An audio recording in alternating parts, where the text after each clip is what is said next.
How y'all doing, everybody? It's me again, just doing another album review for the week. Last week I got some positive reviews and got some feedback, some constructive criticism. I've been working on a name for what I'm doing right now. Like I said, I'm trying to find my niche.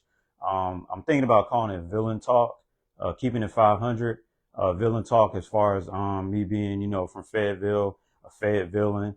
So Villain Talk, and then keeping it 500 as far as like when people say, I'm keeping it 100, I'm gonna say, like keeping it 500 as far as, an ode to my music library. So, Villain Talk, keeping it 500.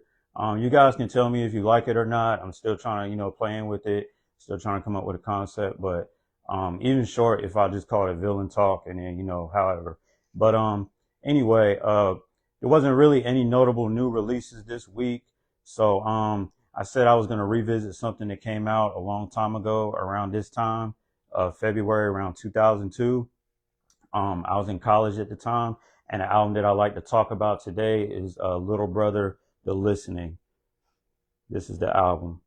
And Little Brother, The Listening was a very key album. First, these guys are from North Carolina. Well, Phonte and Ninth Wonder are both from North Carolina. Phonte is from about the Red Springs area. Ninth Wonder is from Winston-Salem. Big Pooh is from the Virginia area. These guys were really important because they were kind of like independent, and they actually made this album, The Listening, in their college dorm, as legend has it. So I guess it kind of caught the eye or caught the ears of some major labels, and it kind of blew up. Anybody around during that time period, mid 2000s in North Carolina, they might have heard of Little Brother. Winston-Salem, Greensboro, Raleigh, Durham, Fayetteville. These were their stomping grounds that these guys were at. They toured to a lot of different HBCUs, and they were kind of like in the Chitlin circuit is what they call it in the South. It was a pretty good group. They, like I said, they were legendary. They got the name Little Brother from being Little Brother as far as De La Soul, Tribe Called Quest. Those were the groups that they looked up to. Black Star. So they kind of looked at themselves as the little brothers of those groups. If you've never heard of Little Brother and you want to kind of hear what their sound is, or kind of like, if I could describe it, it was kind of like a Tribe Called Quest type rap. Or they kind of had like that everyman style going on. And when I say everyman, I'm talking about it as far as like these guys, they didn't sell drugs. They didn't talk about messing with supermodels. They didn't talk about driving expensive fancy cars. They didn't have that tough guy talk. They just kind of just kicked fun rhymes. They talked about going to clubs and parties. They talked about paying bills. They talked about their family. They talked about a lot of different things that regular people can relate to. So that's why they call it, the everyman rap style. Kanye West kind of had that going on in his earlier albums before he blew up. J. Cole had that going on. It's other rappers that have kind of ran with that style. So again, Little Brother, they had the everyman rap style. They were kind of in the North Carolina area. You got Ninth Wonder. He was a very elite producer at the time.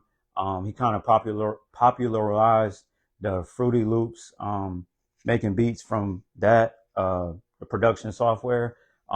They were just awesome. Big Pooh was kind of like a easygoing, like fun loving MC. He kind of got personal on some tracks here and there. Phonte, he's just awesome. Even to this day, his wordplay is like A1. He was one of the rappers that kind of got into the singing on different verses and even singing on hooks that other rappers kind of like took and, took off with that. Phonte just had like an amazing voice. Like I said, his wordplay was just crazy. And, these three together, they were awesome. We're talking about The Listening today, but they had another album after this, which was called The Minstrel Show. The Minstrel Show and The Listening were both critically acclaimed albums.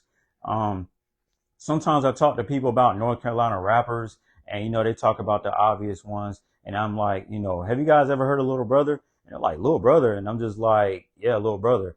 Part of the reason why Little Brother didn't blow up on a national scale was because when they came out around the mid 2000s, the South was like kind of in that mode where you had the T.I.s, the Lil Waynes, the Jeezys, the Little Johns. They had like that crunk music with the heavy bass lines. Doom, doom, doom, doom. You know, you just ride around in your car. They was talking about selling drugs and hitting the club and drinking yak and all that. I mean, like Little Brother, they wasn't on that tip. So that's part of the reason why they didn't blow up. It was just all the way the opposite of that. And it's not a bad thing, but it just wasn't the climate at the time. So you just have to look at the time period, look at the location. And I mean, they kind of did the best that they could with the tools they had. And again, like the listening, it's a great album. Like I said, if anybody wants to go and listen to it after, you know, I give it this review, like I said, hats off to you. It's an awesome album. So first one I'm gonna talk about is the Justice League. The Justice League is the collective that Little Brother was in. They had Median, they had Sean Don, Joe Scudda, Eccentric. It was different other little artists and producers that was in their collective that also helped them make music. When you turn on the listening, it starts off with a skit, WLJR, Justice League Radio. It's kind of like a little skit. And speaking of skits, the album flows like pretty smoothly because they have the skits as far as like the little radio, like WLJR, is usually at the end of the songs instead of like being in the middle of the albums like you hear sometimes. So the songs like flow pretty nicely. The skits, some of them are funny, some of them are silly, some of them are just, you know, introducing the next song. They do have some worth. The first track on the album is Groupie Part 2. It's a great solid track to kick off the album. The beat's real up tempo. You're starting to hear what Ninth sounds like. Again, Ninth Wonder, he was an elite producer. He actually produced every track on the album besides one. Ninth sound, if I had to describe it, it's kind of like a Pete Rock type sound, maybe like DJ High Tech from Black Star, kind of meshed together. I don't know. That's what I would describe it. I mean, you could hear it for yourself and kind of, you know, determine how you feel about it. But again, Ninth was elite, and in his album, he was clearly in his bag.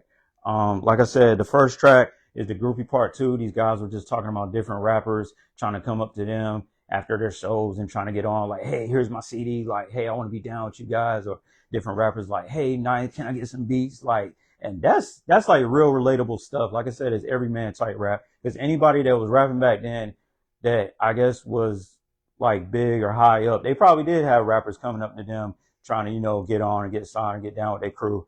Like, it's pretty, it's a pretty relevant thing. The next track is after the Groupie Part 2 is For You. It's a solid track. It's a little slower tempo. Little Brother just going in, spitting bars. It's definitely a neck snapper. Like, I like to listen to it. Big Pooh and Phonte just going back and forth. Like I said, they kind of put me in the mind of Tribe Called Quest. If you like Phife and Q-Tip, like kind of like the back and forth they got going on in the chemistry. It's unparalleled, basically. The next track is Speed. I love this track. Here's a snippet from it.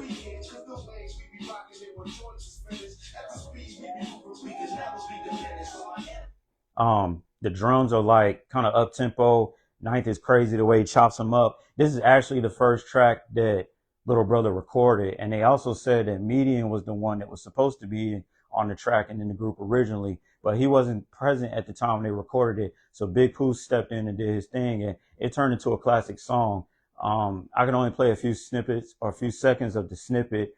Speed actually had a video for it. Like I said, it's an awesome track, and it was the first track that I actually listened to that, you know, I was like, hey, these guys are on to something.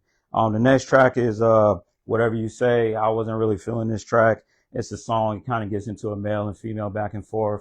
The next track, Make Me Hot, it's a skit. The next track is the Yo-Yo. I love this track. Phonte actually had a hip hop portable in the source for this track, and it kind of put North Carolina on the map as far as like, hey, who's this guy? He's got a hip hop portable. Phonte actually gets into like going to coffee houses and rapping with other MCs that are conscious and like on that backpack stuff. And he's just saying like, hey, some of you guys are stuck up. I'm just a raw MC. I'm just kicking bars. I'm just trying to express myself and be free. It's a really good song. The Yo-Yo is nice. Shorty on the Lookout is not one of my favorites. I get what they were trying to do. They just kind of giving, you know, energy towards the ladies. It's kind of easy going. The Love Joint Revisited. I love this track too. It puts me in the mind of Tribe Called Quest. They had a song on the Love Movement called The Love, where they talked about different things they love. Hey, we love ladies. Um, Little brother's talking about we love Philly cheesesteaks. We love cell phones with free service. Um, Fonte even says, "Hey, I love whack rappers that make me sound good." I mean, it's a hard track. I love it. Next track, So Fabulous, is not one of my favorites. The Way You Do It, it's a solid track. I was really feeling it. Ninth Wonder has a real soulful sound to this track. Ninth also uses a lot of samples here and there. And again, I'm kind of backtracking back to Ninth. Um, he actually later on did production for other rap groups and other artists outside of Little Brother. He's known to do production for Kendrick Lamar, Buckshot, the BDI MC, Destiny's Child. He did beats for Jay-Z, Erykah Badu. Like, this was the beginning of Ninth Wonder and him kind of starting his career and letting it kick off. He's definitely a legend. The next track is the Get Up. I love this track. Fonte and Pooh just kicking rhymes back and forth on their MC tip. Here's a snippet from the Get Up.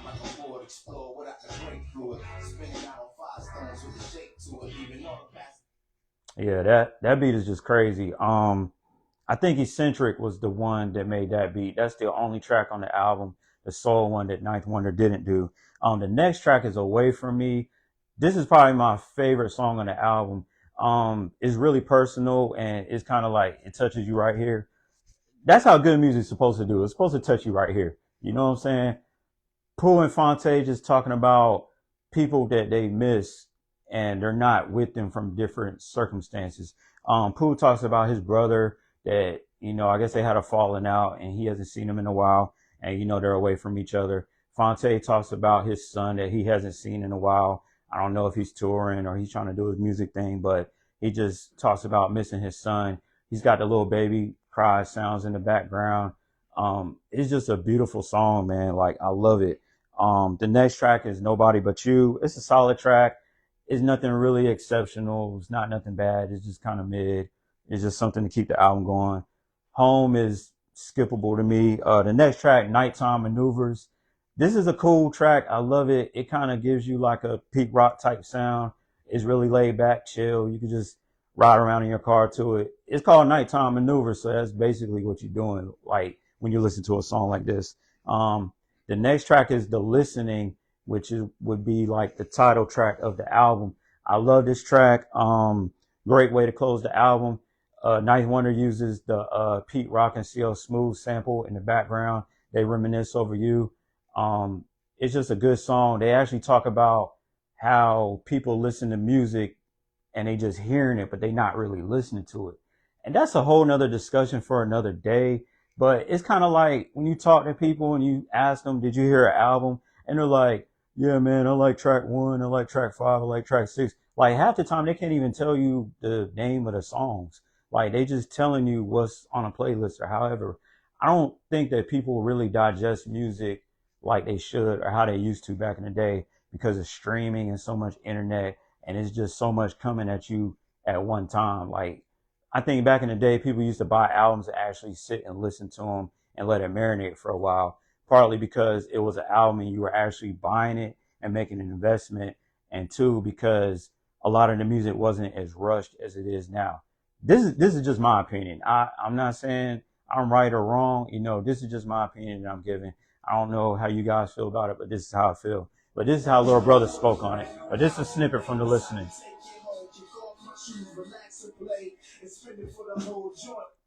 Okay. So basically Pooh's saying in the track, like, hey, I'm about to listen to this music and I actually want to listen to it and enjoy it. But you know how some people get. That's really the main theme of the album. Like they call it The Listening and these guys, they're like really skilled, really like determined, hardworking MCs and they want to get appreciated for it. They talk about, you know, people liking their music and they even get some wins in some of their tracks as far as like, yeah, you know, we're trying to blow up and we're trying to build a fan base and, you know, et cetera, et cetera. Like I said, Little Brother's a legendary group. If you ever want to, you know, check out this album, it's an awesome listen. The next album they come out with, The Minstrel Show, that's also a great listen. Equally as good, maybe arguably better than this one. Like I said, I just went back to this one because it was their first album, and again because it came out in February. Little Brother, uh, like I said, they've done a lot of accomplishments. They actually broke up a couple albums after this one, but that's another story. If I had to rate this album, I would give it 8 cookout trays out of 10. When I say that, I'm saying it because anybody that lives in North Carolina, they know about cookout. And I mean, Little Brother, they were a staple in North Carolina, you know, Greensboro, Winston-Salem, Raleigh, Durham, as said before. They even mentioned cookout in some of their verses. So I'm giving it 8 cookout trays out of 10. And like I said, I would give it 8 because these guys, they really kicking some hard raps. I mean, it's not overly complicated. Like I said, it's relatable. Anybody can listen to any song and be like, dang, I remember how I felt when this happened. You know, they talk about courting women. They talk about going to parties, clubs, et cetera, trying to make it, paying bills. But, you know, I would maybe fall back on a 10 because I think it was like too many songs trying to court with the females. Like, I don't know, like 2-3 songs is cool for me, but it's like sometimes it feels like almost every other track. But I mean, again, that's relatable too because, you know, when you're in that age bracket, that is what's on your mind, is trying to court women, going to parties, being around fly women, doing this, doing that, the other. Again, Ninth Wonder, his production is elite. That's another reason why I bump it up to an 8. And it's just a great album. If anybody wants to know any more about Little Brother, I think it's on YouTube. They can go back and watch the documentary, May the Lord Watch. And it's a whole 2-hour documentary. They can see the whole story from beginning to end about Little Brother. Again, this is something that I'm trying to do weekly and just find my niche as far as giving back to the culture. I hope you guys enjoyed this video, and just check out Little Brother to listening when you can. Appreciate it, and good night.